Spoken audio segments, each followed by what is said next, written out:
Hi there, in this lesson I'll guide you through creating a minimap. First, we will set up the minimap itself. To show the camera's view, we'll use a raw image component and a render texture.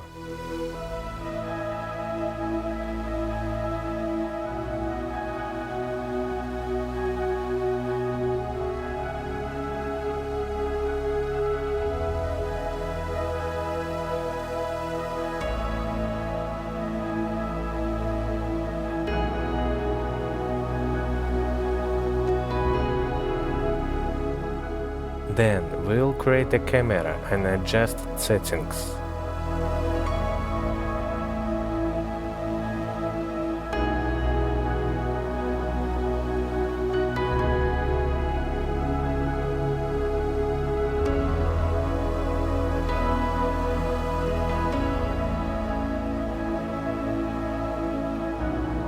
Let's check it.